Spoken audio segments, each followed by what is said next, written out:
the editorial board today. Having done a lot of editorial boards in your day, you know everything's on the record here. So what we'll do, if you would like, is give you about a minute for an opening statement if you want to make one. And then we'll basically go around the table with our questions and queries until the time runs out. How's that? Sounds great. Okay. And we have about an hour, is that the plan? Yes, we have about an hour. Okay, great. Thank you for the opportunity. Great to see you all. And it's great to be back in the Ottawa Citizen building. I'm looking forward to a great discussion. I think there's a real choice in this election campaign. I think it's become clear that there are two front-runner candidates in this campaign, myself and Catherine McKenney, and that the people of Ottawa have a clear choice between Catherine's vision for Ottawa and my vision for Ottawa. I entered this race because I care about my city, and I've been a very active volunteer and observer of what's been going on in the city for a long time. And over the last 3 months, I've spent a lot of time listening to the people of Ottawa, and it's confirmed what I had been hearing before I announced that I was running for mayor, that there's a lot of anxiety about the future of Ottawa. There's a lot of immediate anxiety around issues like affordability and the future of downtown and the future of our economy and housing and other issues like that. And I think the next term of council, we're going to be faced with a lot of very important decisions. And I think those decisions require a balanced, reasonable, practical approach to the issues, which is what I have always strived to achieve as a journalist, as a business owner, as a commentator, and as a volunteer in the community. And I think the alternative is not a reasonable, sensible, balanced approach. It's more of a hard left turn, and that's not a criticism of Catherine McKenney. I admire and respect Catherine McKenney. I admire Catherine's passion and ambition, but I think the platform that Catherine is proposing is one that is going to be expensive. It's going to result in bigger tax increases, and it's not a practical approach to the issues that we're confronted with in the next year or two. So happy to talk about all of that, but that's the choice I think that the voters of Ottawa have right now. Can I just start then with a question you have answered for other people, but I'm sure more people would like to know about it. You came into the campaign, I'm going to say, relatively late compared to Catherine McKenney. You were recruited, or you were trying to do this? And if you were recruited, tell us a bit about how that happened. I wasn't recruited by anybody. Okay. There are people who are suggesting that. It's completely false. This is a decision that I made with my wife, Ginny. We spent a lot of time talking about it over the course of about a month or 6 weeks. Over the past few years, there have been lots of people who have reached out to me and said, you should run for office one day. I think if you're active in the community and you've got some profile and you're a decent communicator, people are always going to say, hey, you should run for office. So it's not the first time it's come up, but nobody asked me to run. A few people suggested it along the way, mostly friends. And I said no for a long time. It wasn't something that was in my plans for this year or any year. I actually, if you'd asked me in March or April, I would have said I'll probably never run for office. I'm happy with the life I have now. But increasingly, I heard more and more concerns about the future of Ottawa, and I saw a race that was shaping up without a strong, balanced approach being on the table. And so I decided, and Ginny and I talked about it, if this was an opportunity for us to make a difference in the community, then that was our decision. And I'll say that, there are people trying to spread rumors about who recruited me or tapped me on the shoulder to run. I think, those people were trying to get other people to run at that time, not me. So there were no conversations of the kind that are being, talked about by other candidates. So when you say that you favor a balanced approach, pragmatic approach, are you an admirer of the approach that Mayor Watson had? Is that a balanced approach? Is that the sort of approach you want to continue? So I'm focused on the future and not the past. Jim Watson's not running again. So, he's not a candidate in this race. I don't think he's an issue in this campaign. The kind of approach I'd like to take is actually quite different from what's happened at City Council for the past 4 years. I think there have been a lot of battles and toxicity at City Council over the past 4 years. There have been kind of two teams that emerged at City Hall, and you were either on one team or the other team. And that's not the approach that I've taken to leadership throughout my career. I have always tried to work with everyone and get everybody working together and bring people together to solve problems. So I don't favor the kind of politics that we've seen at Ottawa City Council during the last few years, and I would like to bring a different approach. I also think I'm bringing a lot of experience from outside politics to this role, which I think is an asset for the people of Ottawa. I've worked very hard throughout my career, and I have a lot of leadership experience and community experience and volunteer experience. And I think there's a lot of different ways you can serve your community, and I've served my community in a bunch of different ways, and now I'm bringing my name forward to serve the community in this role. I should have been a little bit clearer on that. I didn't mean necessarily the culture around the council table. I actually meant his approach to the city and his vision for it. Is that a vision you have admired? Is that a balanced vision? So again, I'm not here to compare myself to other. It's just a yes, no, or maybe question, Mark. Yeah. So I've written a lot of columns in the Ottawa Citizen over the years and done a lot of talk shows in which I have analyzed the approach that lots of people have taken in politics, including Jim Watson, including people at other levels of government. So there are, like with anyone, there are things that I agree with and things I don't. I don't agree with the approach we took to light rail. As you probably remember, I was pretty critical in a lot of columns about the approach we were taking to light rail. I think a lot of mistakes were made with phase one, and I, frankly, was one of the people talking about that early on when we were planning light rail. I did many talk shows on the radio about it, and I raised a lot of questions about whether it was going to be a worthwhile investment or not. I think we had a very good bus system with the transitway that we had, and I raised a lot of questions about light rail, and I'm on the record on that. And so now we have a light rail system, and we can't turn the clock back and reverse that decision. We've got to work with it and make it better. But I've been critical and analytical about the approach that's been taken in city government over the last many years. Okay, fair enough. Okay, I think we'll let other people get in. Taylor, you want to ask something? Well, while we're speaking about approach, how are Ottawa voters to reconcile what you're saying you want to bring to City Hall, the tone, working together, changing the tone, positive, and what we're seeing from you on the campaign trail, which is, frequent attacks on Catherine McKenney's policies or your characterization of their policies, and why is that an approach you're taking during this campaign?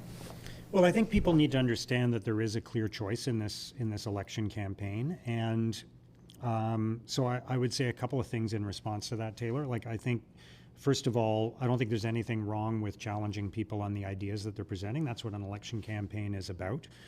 I think it's also fair to raise questions about somebody's record or how they voted in the past or where they've stood. People are resurrecting columns I wrote years ago and saying, is the idea that he's got now consistent with that column that he wrote? That's all fair. So, I think there is, I'm proud of the fact that the ideas and policies that I'm putting on the table and the approach that I'm taking to the platform that I've put forward is consistent with everything that I've said and written about, in my career as a commentator. I might have changed my mind about one or two things, as everyone is entitled to do. But for the most part, I've always advocated a very centrist, balanced approach that acknowledges that there are many, many people in our community who are vulnerable and need to be helped, but also that we require, a fiscally conservative approach that drives economic growth to have the resources to solve some of those challenges. And my campaign is consistent with that. I think, what I'm trying to draw people's attention to is that I think Catherine McKenney has been very much a downtown-focused city councillor with an activist kind of agenda. And again, I respect and admire Catherine McKenney, but now Catherine is trying to present themselves as more of a centrist candidate. And I don't think that's, I think that's worth highlighting and drawing people's attention to, and they can make up their own minds. And I would say about, more directly to answer your question, this is, I think there's two things that are happening here, right? There's an election campaign. An election campaign is a competition. It can be a friendly competition. It can be a healthy competition. It should be, but it is a competition. And it's, it's so when you have, for example, a debating competition or an essay competition or anything like that, it's competition. Somebody wins, somebody doesn't win. What I'm talking about is the approach that I'm going to bring to governing. And I intend to work with everyone, not a select few on city council. I reached out to every single current city councillor and many of the people who are running for city council in the vacant wards where the incumbent's not running again. And my message to all of them was the same. I'm looking forward to working with you if you're part of the city council going forward, and we can work together to get things done. And that includes people who are publicly supporting Catherine McKenney, because I want to work with everyone. I want to get everybody working together. And as I've said a couple of times, I'm not on one team or another. I'm on Team Ottawa, and the last council, I think there was a little too much kind of one team or another. I don't want to dwell too long on your opponent, but you speak about their having had an activist agenda. Can you provide some specific examples of what you mean by that? Well, I think Catherine is proud of being an activist about some important issues like climate change and other issues like that. I don't think there's wrong with being an activist, anything wrong with being an activist, but I think the agenda that Catherine has is based on Catherine's experience as a downtown city councillor and an advocate on some important issues like climate change. And I think I just believe we need a more balanced approach that respects people who live throughout the city of Ottawa. And when I talk to people, so I'll bring up as an example the planned investment in bicycle lanes. So borrowing $250 million for bicycle lanes with, it's a green bond, but a green bond is still debt. It's the same as any other debt. So it's debt. It's got a different name, but it's still borrowing money. And you can spend $250 million on bicycle lanes in Ottawa, but if you live in Canada or Stittsville or Manotick or Orleans or Barrhaven, and you're taking your mom or dad to a medical appointment, or you're taking your son or daughter to hockey or ringette practice in January or February, it doesn't matter how much money we've invested in bicycle lanes, you're not going to ride your bike. So I think it's easy for people who live downtown to imagine, with everything sort of close by, that you can walk your kids to school and walk them to soccer practice and ride your bike to the swimming pool and do those kinds of things. But that's not reflective of the life that people lead in Canada and Stittsville and Barrhaven and elsewhere. I'll just ask one more time on that before I turn it over to my colleagues. What you're describing, though, is that Catherine was kind of an activist, took an activist approach at council that is now pivoting and trying to paint themselves as a more centrist politician. But I'm not hearing examples of specifically what do you mean when you say that they took an activist approach and that they're now moving from that? Well, I mean, Catherine has marched in climate rallies, and again, I'm not saying there's anything wrong with being an activist. I'm not using that as a derogatory term. I'm at all. I'm saying, and I don't think Catherine would object to being described as an activist. So Catherine is very passionate about some issues, and that's okay, and I admire that passion. I'm just simply saying I want to take a more practical approach to the issues that are right in front of us, and respect people throughout the community. And I'm not driven by ideology or by big ideas at this moment. I'm driven by solving some of the crises that we're facing at the moment around affordability and the reliability of city services. And I think it's a great idea to think, let's make Ottawa a world-class cycling city. But we have a lot of winter in Ottawa, and we have a lot of roads that need repairing, And I hear about that all the time when I knock on doors, that people are not happy with the state of our infrastructure right now. So we've got to fix that. And we have to make choices. And you can't, you know, if you're investing $250 million in bike lanes, you're not investing somewhere else. That's just a reality. And so we have different priorities. And it's okay to have different priorities. I'm not, you know, that's totally fine. But I'm simply drawing attention to the, you know, what my priorities are, which I think a lot of people in Ottawa support, and what Catherine's priorities are. So speaking of priorities, Bruce probably wants to ask you about one of your priorities. Sure. So you often cite figures from the OPS's crime trends report showing increases in crime pretty much across the board from 2020 to 21. And you've made crime and safety one of the main planks of your campaign. But if you compare those 2021 figures to 2019's before the pandemic, you see the opposite trend, that almost all of those things have gone down actually over those 2 years. And I spoke with a Ottawa criminologist who says that the recent uptick is simply the numbers returning to normal after the decline of people being in their homes for 2 years. And I know you as a pretty smart and thoughtful person, and I think you would be aware of that, but I don't see that. And so I'm wondering whether you are sort of cherry picking in the crime garden to create an issue that doesn't really exist. And I'm not saying crime doesn't exist, but yeah, somebody wrote a great column about that. I think today. I can't remember who though, but I don't subscribe. Yeah. So I read your column, Bruce, and I think that's a fair point. And I think, but I also, I have two things to say about that. Number one, I'm not cherry picking, because your own column pointed out that, as an example, there has been an increase in crimes of violence against women.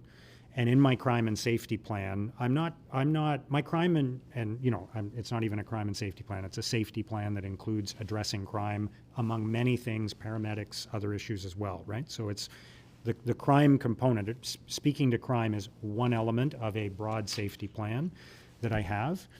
And in it, I'm not saying, hey, crime is going up across the board, so we need thousands more police officers. I'm saying there are some targeted areas where we need to invest. One of those is violence against women, which is on the rise. One of them is hate and bias crimes, which is of growing concern to a number of people in the community that I've spoken to from multicultural groups in Ottawa. And one of them is guns and gangs, which is on the rise. So I'm talking, and then there's the whole issue of the byward market, which we can talk about as well. I'm talking about making targeted investments in areas where it's required. And I would also say that I've heard a lot of concern from people throughout the community about crime. And to give you a parallel example, I'm very concerned about homelessness in Ottawa. And if the rate of homelessness went down by 1% from this year to next year, or by 5%, we wouldn't then say, oh, mission accomplished. We've got the rate going in the other direction now. We don't have to do anything about it anymore. So the crime rate, even if the crime rate's going down, we still have crime in our community, and we still have a growing community. The population of Ottawa is expected to increase by 500,000 people over the next 25 years. So to think that we're not, to think that we're going to have a safe city without having more police resources over time, I don't think is realistic. And I'm also clear in my safety platform that it's not just about policing. So I don't see police as a solution to everything. I talk about investing in social services.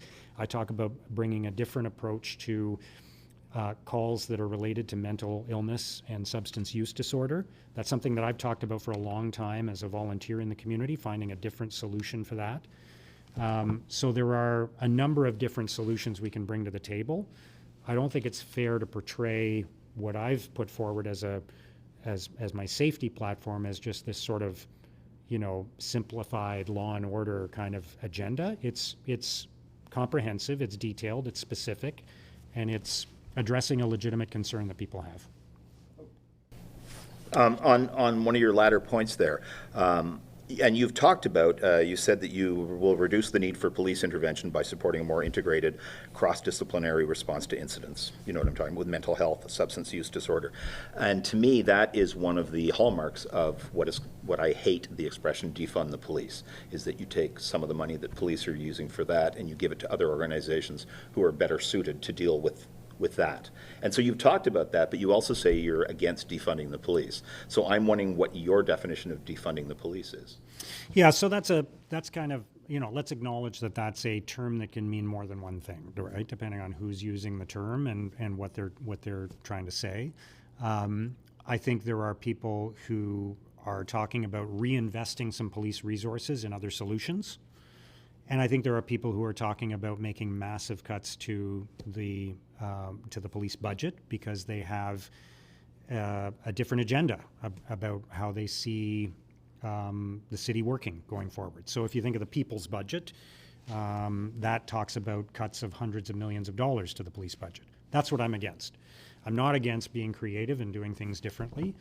But I also, will say that, again, in a growing city, if the population of Ottawa is going to increase, we're going to have to spend more going forward on fighting crime in the city. It's just inevitable. And, I'll point out, it's people may not realize, as one example, I was speaking to a couple of police officers the other day. Ottawa, as many people have pointed out, loads of times, is a massive geographic city, right? It's a huge city into which you could fit, whatever combination of other Canadian cities, Toronto, Montreal, Vancouver, and still have room left over. At times, there are only, 40 to 45 police cars on the roads covering all of Ottawa. And I think many people would feel that, it might not be enough. And so, I think there's room for us to be creative and to have different solutions. But I also think we shouldn't be cutting the police budget. And I don't think that's what people want. But in terms of, responding to those sorts of calls, mental health calls and stuff, where often you don't want uniforms or guns going, if you decide that you are going to fund other organizations to do that, would that come out of what you were giving to police for that? Well, I suppose in theory it would, but I guess I'm sort of saying, that's something that would need to be worked on. I don't, I haven't, that's a plan that needs to be developed. So I don't have the exact organization and budget for that at this moment. But I guess what I'm saying is, in principle, those kinds of savings that would result will probably need to be reinvested in other areas because the police service is actually understaffed at the moment.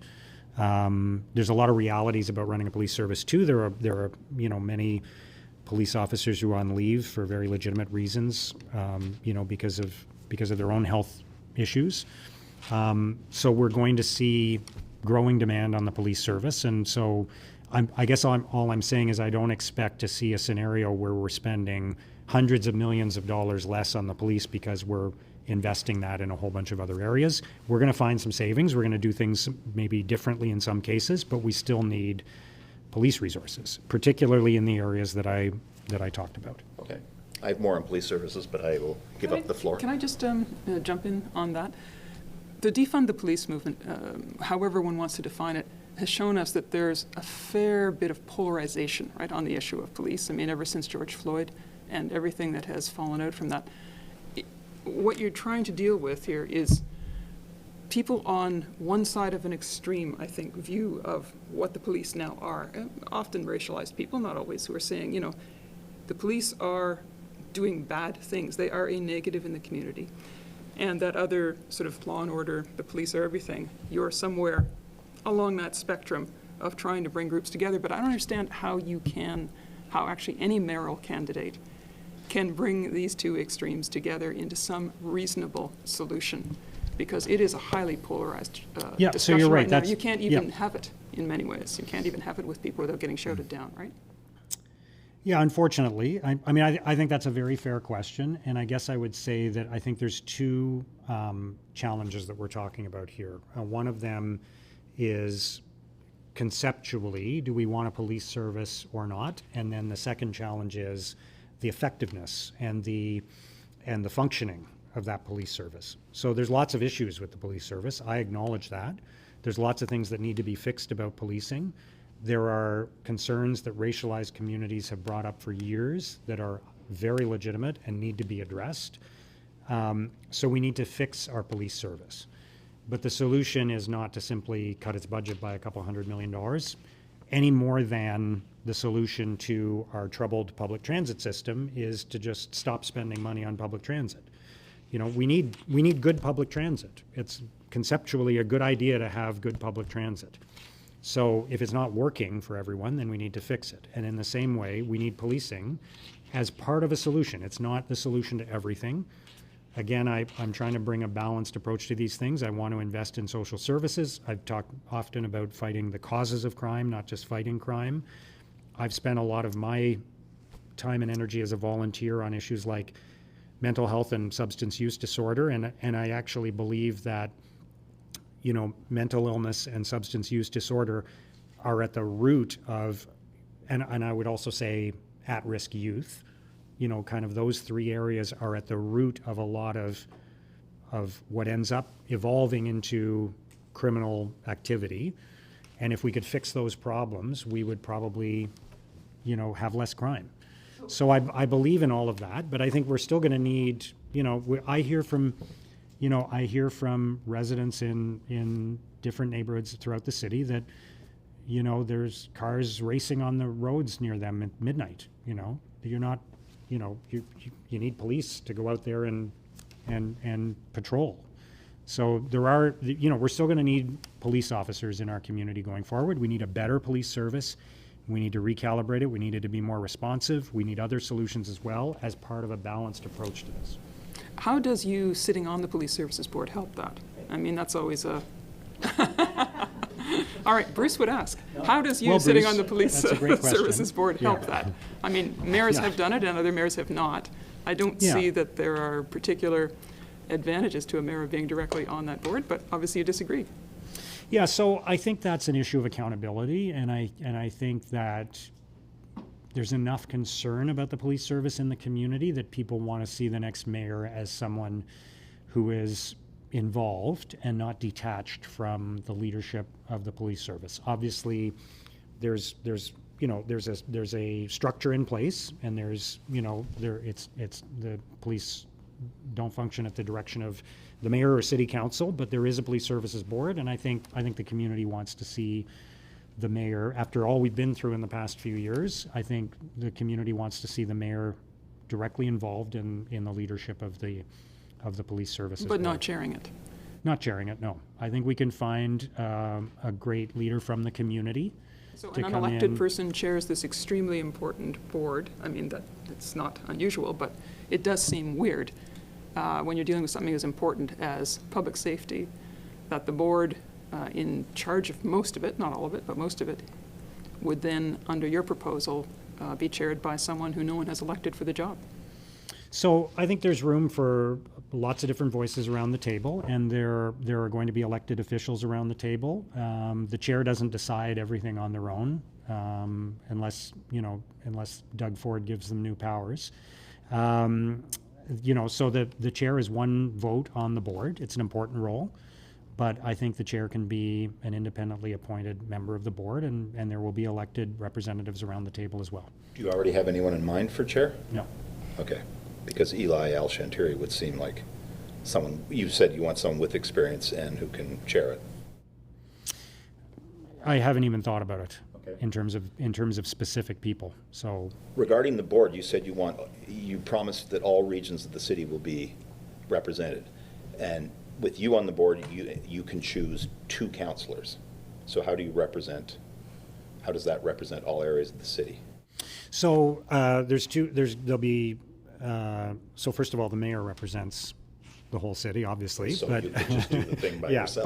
But there are going to be 2 councillors, and there's going to be an independently appointed person.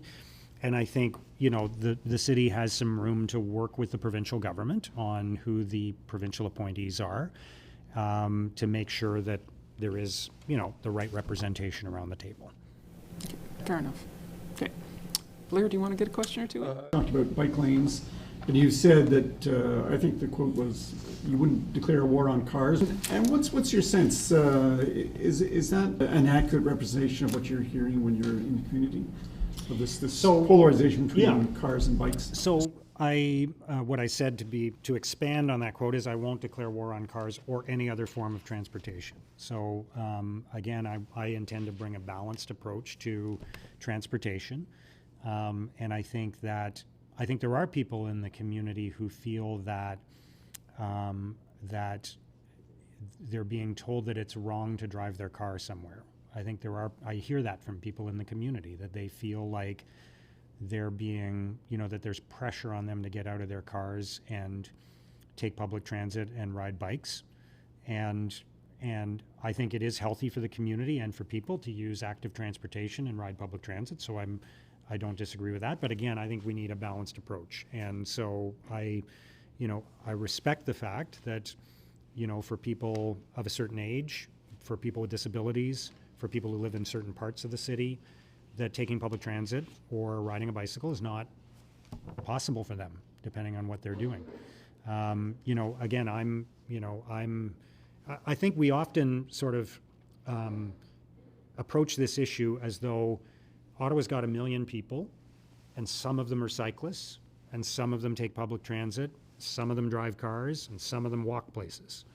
But the reality is, I do all those things, as do many people in Ottawa. Sometimes I ride my bike. I'm an active cyclist. I ride my bike lots of places. Sometimes I walk. Sometimes I take public transit. I use public transit a lot. And sometimes I drive my car. And while I think we want the city to function in a way where there's lots of incentives to ride your bike and take public transit, we have to acknowledge that when people in different parts of the city need to get somewhere, they're going to take their car sometimes. So we're doing our best as a family. We have one car. There's 5 of us. We have one car. And I take public transit a lot. My wife takes public transit a lot. Our kids take public transit. We ride our bikes. But, my son plays on a competitive baseball team, and the practice is about, Ottawa's a big city. The practices are usually about 25, 30 kilometers from our house, and it's not realistic for us to take public transit or ride our bikes to my son's baseball practice, so we drive. And I think that's okay, especially as we have more and more electric cars going forward. So I'm just trying to bring a balanced approach to transportation that allows people to use all the different means at their disposal and respects that and recognizes it, rather than sort of dividing the city up into drivers and cyclists, and we got to pick one or the other. All right, I'll jump in on something else transit related, Paratranspo, which has been to me quite a topic where this city is fairly appalling in the service that it provides, and it has been for years, decades. And I'm just wondering what the mayoralty under Mark Sutcliffe would be doing to improve Paratranspo. We're talking now about the most vulnerable people in our society, not the ones who can walk and take a bike and drive, depending on the weather, but who are completely at the mercy of whether or not that bus shows up when it's supposed to. People who can't get Paratranspo, or even can't even get adaptable taxis away from the airport and places like that in town. I don't hear this talked about much in campaigns. Occasionally it comes up. Occasionally people who need paratransit are able to gather the strength to lobby for a meeting where someone pays attention for 15 minutes and then it's gone. Can you tell me a little bit about where that sits on your priority list and what you might do in terms of helping people who need Paratranspo? So I think it's really important. My mother and my aunt both use Paratranspo regularly. So I'm well aware of the service-related issues associated with that, the long wait times on hold. And, by and large, I think the service has been okay for them. I've heard lots of other nightmare stories, but fortunately they haven't experienced, a Paratranspo not showing up. But I know I'm aware of it. And I think, we do have to serve the most vulnerable, and we have to fix that. I don't have a specific solution for you today on that, I'll be honest, but I think it is very important and needs to be addressed. So we got to get everybody together and figure out how we can deliver better service. Sorry, I should know this, Mark, and I don't. Is it in your transit platform? Is there anything about Paratranspo in it? Yeah, you said you would fix it. Yeah. Right? I'll fix it, but not quite sure how. Yeah. Okay. I don't know my platform off by heart because it's a lot of stuff. So, there's I think there's 44 things in the transportation platform. So I didn't know this would be on the test, so. But, yeah, I mean, I think we talked about fixing it, right? Okay, that's fine. If you don't have a specific plan, we Yeah, don't need yeah. to torture you over that. Yeah. But so can I just add to that, you know, I think there is a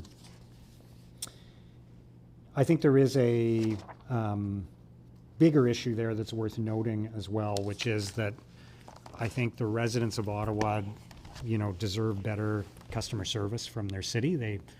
They pay a lot in taxes, many of them, and they deserve better service from the city. So I would like to see the service standards at the city on Paratranspo and many other things like calling 311 and other things like that. I would like to see the service standards improved because, you know, people should expect a certain level of service from their city.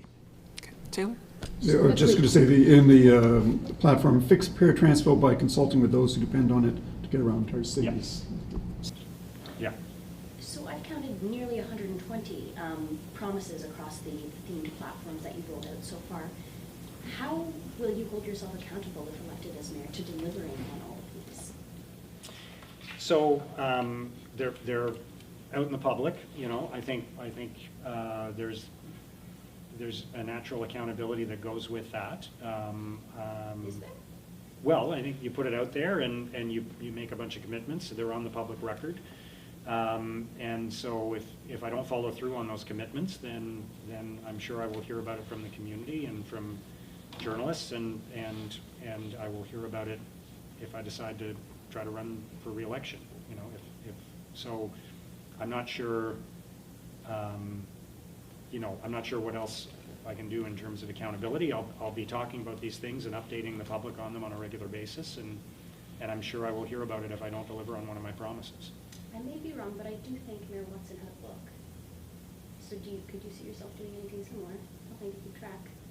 So you know, like 120 promises, that's a lot. And to Yeah. just rely on media, who knows Well, how I mean, many of us if you were asking about accountability, if you're asking how I'll go about the Right, like, job, hold yourself I will accountable. certainly, yeah, sorry, I thought you meant more sort of like a public accountability kind of thing. I'm certainly aware of all the commitments we've made, and I intend to follow through on them. You know, I'll be honest, there's some ambitious goals, and you know, the reality of life in government is lots of things happen, and we're sitting here in September 2022, and we don't know what the next 4 years are going to bring us. And I think I've put forward a realistic agenda, and I intend to deliver everything I can. But it's, you know, as you say, there's 120 commitments there, so we're gonna have to work hard to deliver on that. But I'm certainly keeping track of them myself. I'm not just putting them out there and leaving it at that. I'm keeping track of them, and I intend to follow through on all of them. And with that in mind, Mark, if you're elected mayor, what would be an appropriate tax rate hike in your first year in office? So I don't have the answer to that today, but I will have that answer. My approach to the financial side of the platform is that we're making a bunch of commitments in other areas. As you know, we've been rolling out different themes of the platform kind of week by week. And within a week or so, we will release the financial component, the financial framework for the platform, and it will include a specific commitment about taxes. And I'll say, I want that to be a very thoughtful, well-researched number and an answer to that question, because I think what we've seen so far from the other two main candidates is not really a thoughtful, well-researched answer. I think the answers that have been given to that question have been sort of just throwing out a number and more for political reasons than budgetary reasons. And I think the people of Ottawa are smart enough to know the difference. Bob Chiarelli's talking about freezing taxes, which I don't think is realistic, and I think it's a political gimmick that will lead to bigger tax increases in future years. In his last 4 years as mayor, Bob Chiarelli increased taxes every year. Then he ran in an election campaign against a guy who said zero means zero and lost. and now he's saying 0 means 0. So, you know, I think it's a bit of a political gimmick. We know it didn't work last time, and I don't think it'll work this time. And Catherine McKenney is saying that they will hold tax increases to 3%, but every year for the last 4 years when the budget direction was tabled at City Council, where there was a motion to say, to direct staff to produce a budget, the motion was made with a 3% envelope, and Catherine McKenney voted against that budget direction motion every single year for the past 4 years. And honestly, I don't think even Catherine McKenney's supporters think Catherine McKenney is going to deliver tax increases of less than 3% for the next 4 years.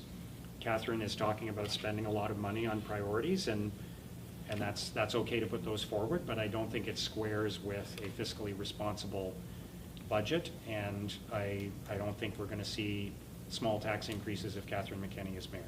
And so if you're talking to voters, suggesting to them what the voting issue should be in this election, what would you say to them? What should they have foremost in their minds when they cast their ballots? I think it's about what kind of Ottawa do you want going forward, and what kind of response do you want to the issues we're facing right now. So I think I think there's sort of two timetables we need to think about. One is a long-term timetable of the kind of city we're going to have for our children and grandchildren, and I think about that a lot. I care a lot about the future of our city from a generational point of view. I have kids, maybe someday I'll have grandkids, and I want them to grow up in the same kind of city I grew up in that was safe and affordable.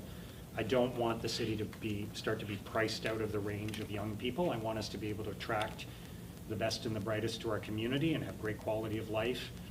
I don't want, for example, the city to become so affordable that people start living in Kempville and Arnprior and Rockland, or they start living in, you know, in Prince Edward County and working virtually for a company that's in Ottawa. You know, I don't want that to happen. So I want Ottawa to be a great place to live going forward, and for us to tackle some of the issues that result from becoming a bigger city, right? We've passed 1 million people. We're going to grow by another 500,000 over the next 25 years. There are challenges that come with that, and we need to address those challenges. So that's the long-term kind of picture. And but I think the more immediate timeline is really important as well. We're facing economic headwinds.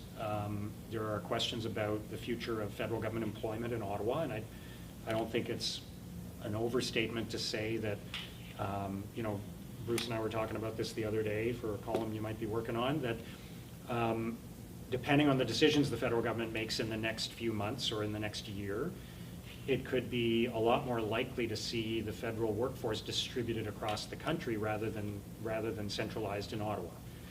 Our tourism and visitor economy has not yet returned to normal after the pandemic for a bunch of reasons.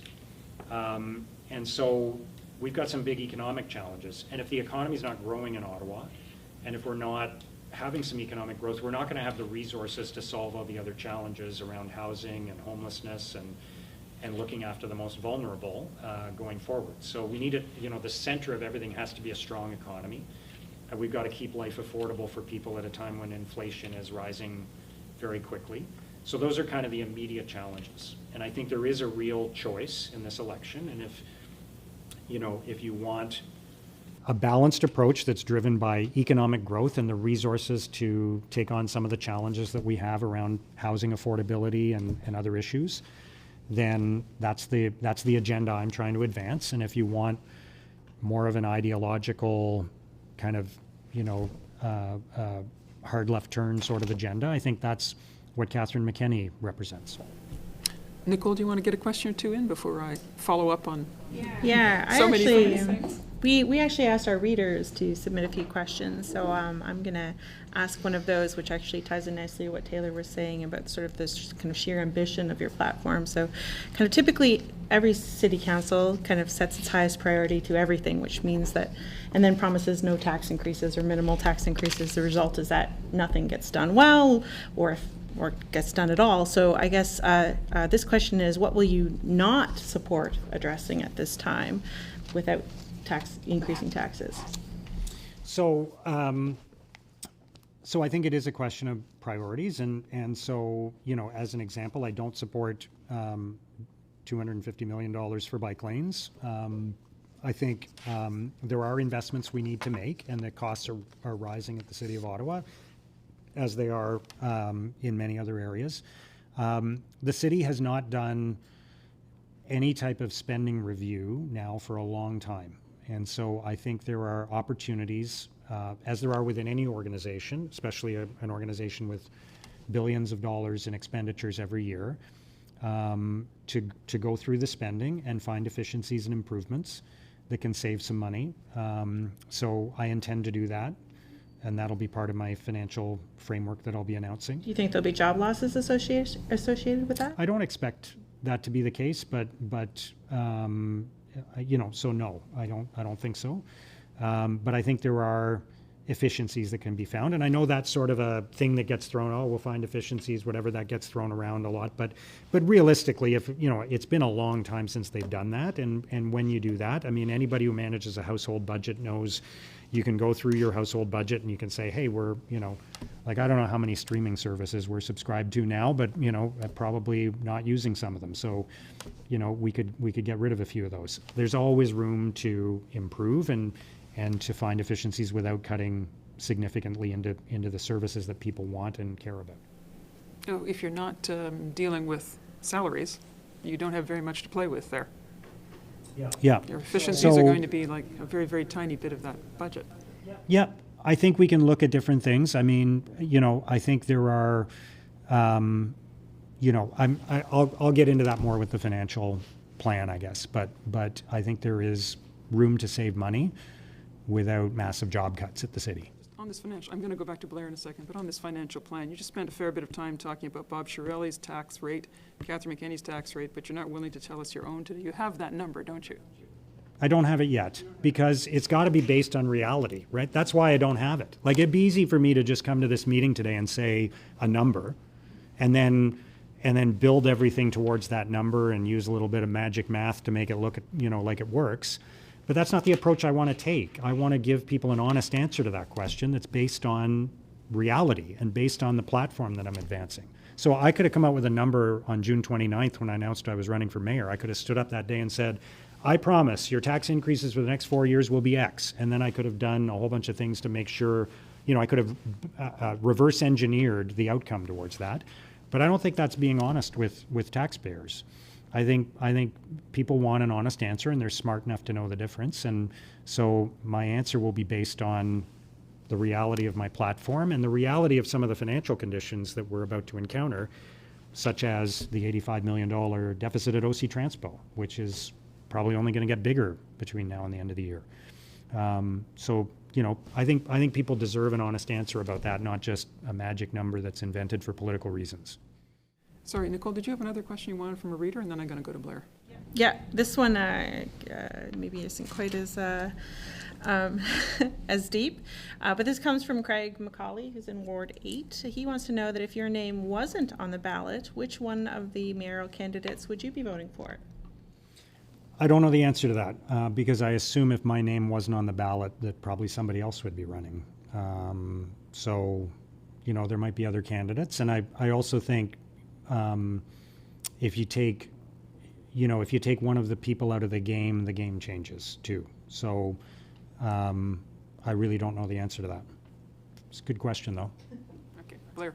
I had a question. The PSBC has begun boreholes down the Ottawa River near Kettle Island for a potential 6th crossing, and I'm wondering where you stand on the need for another crossing, interprovincial crossing, and what your ideas are on that. So I think similar to what I've said about OC Transpo, I think we need to have a better understanding of what the traffic patterns of our community are going to be like post-pandemic. So, you know, again, I'll use OC Transpo as the example. The reality is, like, how people move around the city has changed, and where they're going and when they're going has changed, right? So that's why we have empty buses running down some streets, and on other streets we have buses that don't show up, is because, you know, because we have a transit system that's designed for 2019 and not for 2022. So I think we need to take a really detailed look at how people are moving around Ottawa-Gatineau and work with other levels of government on understanding what the needs are going to be going forward. But it's not just people, it's trucks downtown posing a Yeah. safety risk and so on. Yeah, so that's another issue, and you know, I still think at this moment that the tunnel under King Edward is the best solution for that, not another bridge to solve that particular issue. Can I ask, actually, just before I blabble again, take over, anyone else have another question or a follow-up on that you want before I? You I do have another question, just quickly, on homelessness. I know you've brought it up, I think, at least once or twice so far. So, in June, looking at the most recent city data, it shows that some 1,900 people, right, single people as well as families, were sheltered on the average night in temporary emergency accommodation. So that's local shelters, that's motels, that's transitional housing. The solutions you've put forward on homelessness are providing suitable, supportive, and transitional housing, increasing the city's contribution to community providers of services for this population, and working with provincial and federal governments to obtain more funding to dramatically reduce homelessness in our city. So that's from your platform. These are all things the city is focused on already. What makes you think you'd be able to affect any significant change to the homelessness status quo in Ottawa? So I think the first thing we have to acknowledge about homelessness is that it's an incredibly complex and challenging problem that people throughout North America have been trying to solve for years and haven't been able to solve. And so I think we have to be ambitious, and we have to be compassionate and empathetic, and we have to find solutions, but we also have to acknowledge the complexity of the problem and not simply say, oh, I've got the magic formula that, you know, every other community in North America has not figured out yet. I've got the solution, right? So, yeah, I mean, I remember, you know, I interviewed Malcolm Gladwell at an event on stage in Ottawa, you know, 10 or 15 years ago, talking about just how complex that problem was. So I guess all I'm saying is I can't bring a magic formula to this, but I think we can approach it from a number of different ways. I think, first of all, there is a sort of there's a kind of a critical level to the homelessness that some people are experiencing, where shelters are overflowing, people are staying in motel rooms, and I think we need to create more supportive housing for the most vulnerable among the homeless. And that has to be the solution. We can't just find somewhere for them to sleep. We have to find somewhere where they have the resources they need as well. So supportive housing is a really important part of the solution for the most vulnerable among the homeless. And then I think we need to solve kind of the overall housing challenge that we have in our community. The population's growing, the price of rental units and the price of owning a home has gone way up. And so, you know, we need to create more housing in Ottawa, including affordable housing. And so, you know, and we need to fund the social service programs that are providing more resources to help the most vulnerable. So we got to approach it a number of different ways, but I don't think we can wave a magic wand and make the problem go away overnight. I think it's going to be challenging. I want to acknowledge that, and it's going to take a lot of effort. So voters should not expect the level of homelessness in Ottawa to change radically if you were mayor, correct? That's what I'm hearing. It's a complicated problem. These are some of the areas where we can work on it, but a lot of these are systemic or incredibly expensive, right? Building supportive housing is super expensive. You're saying you want to keep taxes as low as possible, so. So I wouldn't frame it that way. I think that's putting words in my mouth. But I would love to see the number of homeless people go down, and I will do everything I can to make that happen. I think there are things the city can do, and I think there are things that are outside the city's control. And we've got to work with other levels of government to be partners in this, obviously. But I would also say that some of the solutions that we are offering right now are more expensive than the solutions we might be able to provide. So supportive housing in the long run can be can be cheaper than putting somebody in a motel room for months at a time, and it's a better solution. So, again, going back to that conversation I had with Malcolm Gladwell, he had written an article that was called $1 Million Murray, because this was a homeless person who, I think it was in New York City, I might be wrong about that, but over $1 million had been invested in delivering services to this one individual over a period of time, and they still had not found, long-term safe housing for that person, right? So some of the solutions that we've applied, we're applying currently, like putting people in motel rooms, are actually not cost-effective solutions, in addition to not being effective. Okay, great. Can I ask you about Wellington Street, which seems to me an overly complicated by bureaucracy question right now. Wellington Street has been closed since January, February. All sorts of inquiries going on into what happened with truckers and convoys, et cetera, et cetera. What should happen to Wellington Street? That's a great question. And, I think the solution to that is not just to look at it as one street, but it's to look at the future of downtown Ottawa, because I don't think you can decide on the future of Wellington Street without figuring out what the future of downtown Ottawa is.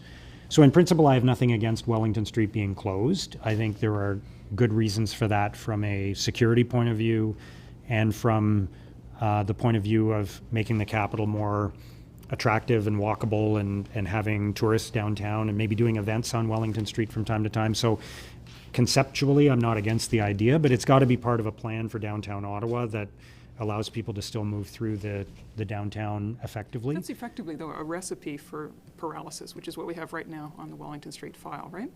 Because the flip side of that would be, why don't we just reopen it until we figure out what we're going to do with it? I mean, it was open for years. There is a large quotient of people in the city who think that most of that trucker convoy period was because of police mistakes, and not because there was some horrible danger to people on Parliament Hill by having people on Wellington Street. Why not just reopen it now while we all try and figure out what we want to do with this great downtown vision that is going to take us years and years to come up with, and maybe one day we'll have a rail line, and maybe one day we won't. Meanwhile, this major thoroughfare that gets us across the canal, that gets us right there and takes us across that bridge, is closed. Why not just reopen it? Yeah, I'm not opposed to that either, frankly. And if that's the kind of discussion I'd want to have if I were elected, I think there's a lot of different ideas about that, and I think some of it's being driven by practical considerations, and some of it's being driven by, sort of visionary kinds of things, right? Like there are. Yeah, and perhaps overcompensation for what happened, if that's even possible to overcompensate for what happened in February. But there's a lot of different kind of. I'm not sure it's entirely a rational discussion that we're having right now about the future of Wellington Street, and I'd love for it to become a rational discussion, and make a strong decision based on what's best for the city. So I hear you on that, and I'm not coming to it with a passionate opinion that, it's got to be closed, or it's got to be open. I think we need to figure it out as fast as possible, but it's challenging because a lot of it's bringing in a lot of emotions that people have that are tied to what happened in February, and are tied to where people might stand on the whole idea of streets and cars and the rail loop with Gatineau and all of those kinds of things. So people are bringing their own sort of ideas and agendas into the conversation about that, because it's such a. Do you think the Parliamentary Protective Service should be in charge of that street, or federal, the RCMP, someone other than the Ottawa cops? Probably. I think that's part of a bigger discussion we need to have with the federal government, frankly. So I think, right now the Ottawa Police Service is a city police service paid for by taxpayers that has the added responsibility and cost of serving the national capital. The number of police officers and police vehicles from the RCMP has declined significantly in the last few years. The RCMP have been pulling more resources out of Ottawa. So the burden has shifted more and more to the local police service. And I don't think that's fair we need a new deal with the federal government on what that is going to look like going forward. The typical pattern so far has been some major event happens where the Ottawa police, are called to respond. They're under-resourced, so they've got to pick up the phone and call the Toronto Police and the London, Ontario Police and other places and get officers on their way to Ottawa.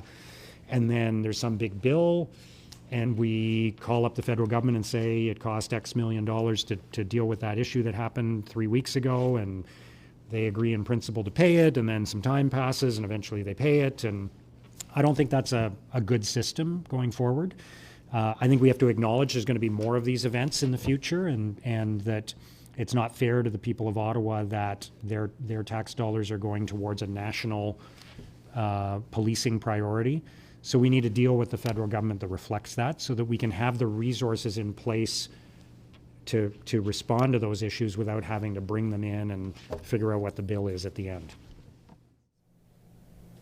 Just a quick one. You've mentioned leadership issues, inequities, and systemic flaws in first response organizations. What specifically are those? And do you have an idea what you would do about them? So I think we talked about that a little bit already. I think there are, we're all aware of the issues that there have been with policing in North America over the last many years that have become more apparent in recent years. And Ottawa's not, an outlier in that. There have been a lot of discussions and debates about the approach the Ottawa Police Service takes to different issues. And we need a police service going forward that treats everyone the same. I'm very fortunate that, when I see a police car, it does not invoke any kind of anxiety or fear in me. I recognize that's not the reality for some people who live in Ottawa, and that's not right. I want to live in a city where everyone trusts the police service and other important institutions in our community. So we've got to fix that. And as I mentioned, one of my priorities in hiring more people at the Ottawa Police Service, and by the way, when I talk about hiring more people, it's not all officers, it's more employees, including some officers. But I think there needs to be even more diversity in the Ottawa Police Service than there is now. That's not going to solve it alone. There's some systemic issues that need to be addressed, and we've got to get to work on that. So, the Ottawa Police Service has got to be better. How do you feel about no fare transit? I think you probably already know the answer to that, but I'm not in favor of making public transit free for everyone. I'm in favor of better public transit. So, I met a woman in Barrhaven whose daughter works in Canada, and it takes her about 15 or 20 minutes to drive to Canada and back every day, like 15 or 20 minutes each way. And it would take an hour and a half to an hour and 45 minutes by bus. We could probably pay her $1 a day to take the bus, and she still wouldn't do it because it's not worth her time to spend 3 hours or longer on a bus every day. So making it free is not going to be an incentive for people to take public transit if it's not good public transit. So I'm in favor of better public transit, not free public transit.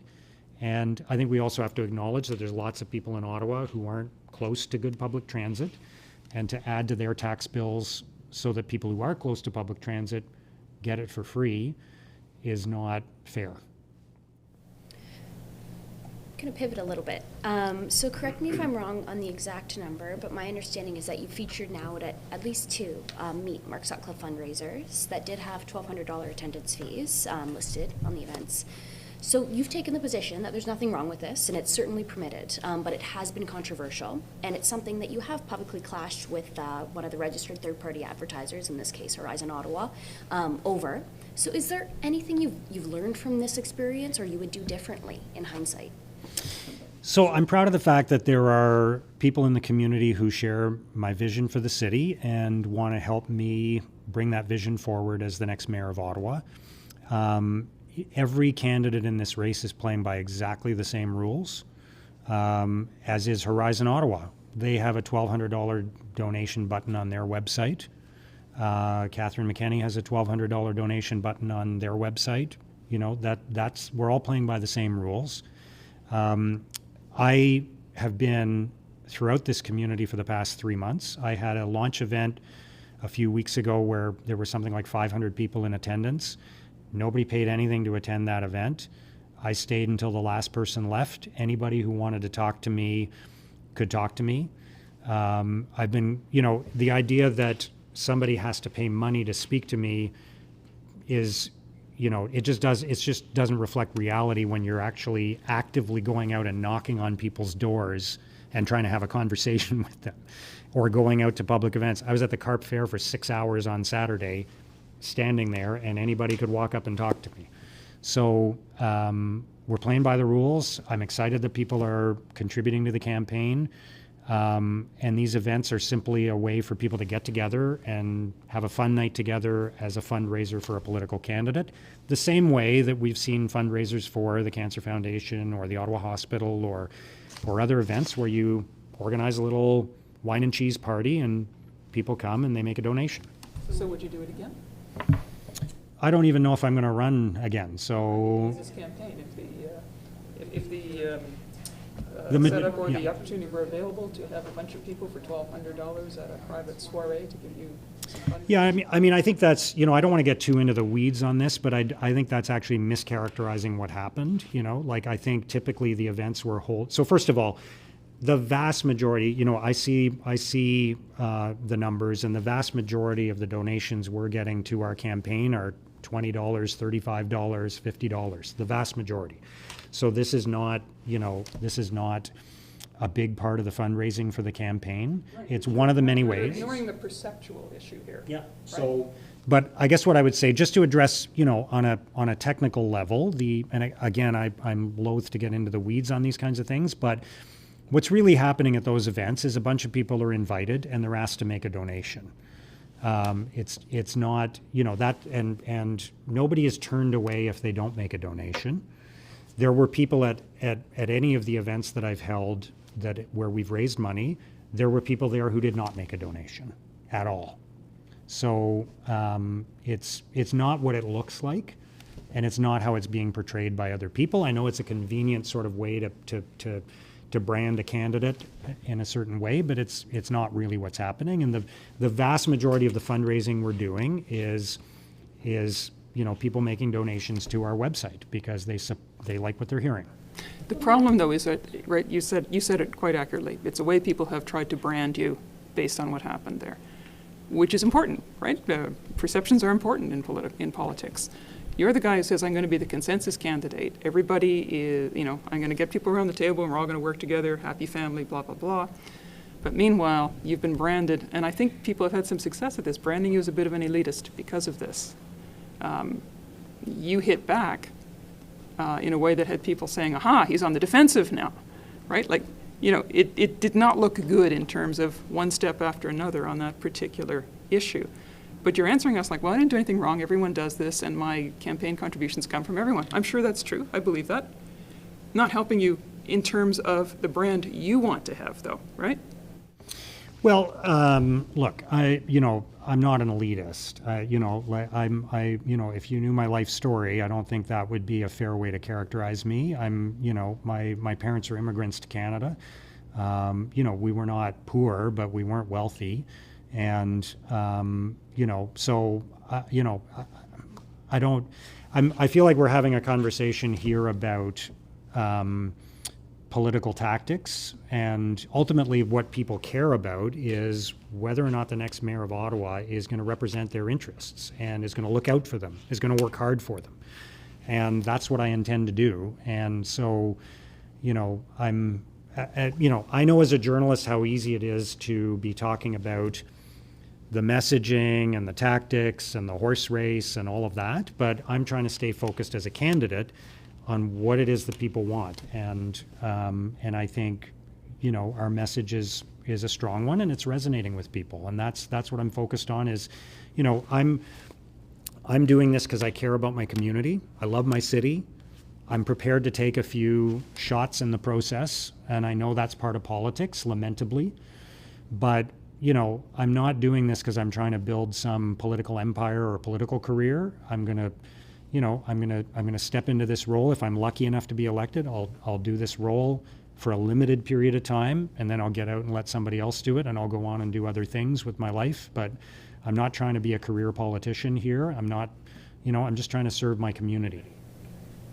Are you willing to commit to how many terms you'd serve? So I've been thinking about that a lot, and I'm not quite there yet, but partly because I don't even know if I'll get one term, right? So, I don't want to get ahead of myself. But, I think it's highly unlikely I would serve more than 2 terms. Highly unlikely. So I don't, and again, I don't even like saying that because there's a presumptive element to that, and that's not who I am. So I'll be grateful if I win this election, and then we'll see where we go. I don't even want to presume that I would get 1 term or even 2, but I don't think it's realistic or necessary. I'm prepared, I'm prepared for somebody else to step in after that. I don't think, I think it's good if there's different people bringing different ideas to the table, and there's a leadership change every so often. Can I just ask you one other question that I'm sure you get a lot, so you're ready for it, is you came in as an inexperienced candidate in politics. Why go for the top job? Why not? Okay, I'll spend a term on council getting to know the chemistry of this place and how it works and what is negotiable with other people and what isn't before trying for the mayoralty. So I think I'm ready to do this job. I don't have any hesitation about that. I'm not a particularly self-confident or overconfident person, so I'm not, this isn't being driven by, some sense that I have, unlimited capacity to take on a big challenge. I genuinely feel like I'm ready to do this job. I've been listening to the people of Ottawa for 30 years as a broadcaster and journalist. I know the city. I know the issues. I've covered them. I've analyzed them. I've explored them. I've talked to all the key people who are involved in the issues for years. I know Ottawa, and I also understand leadership. I understand how difficult it is to make decisions sometimes. I understand how difficult it is to set priorities. And I know how to bring people together and get them working together to solve challenges and fix things. It's not a perfect process, and you don't always get everything done that you want to, but I know how to get people working together and get results. So I feel ready for the job, and I know I can do it. You could, if you were elected mayor, inherit a council that has a lot of what you just called hard left people on it, because there are a lot of people in the Catherine McKinney philosophical camp who are running, and some of them I think are doing very well as far as we can tell.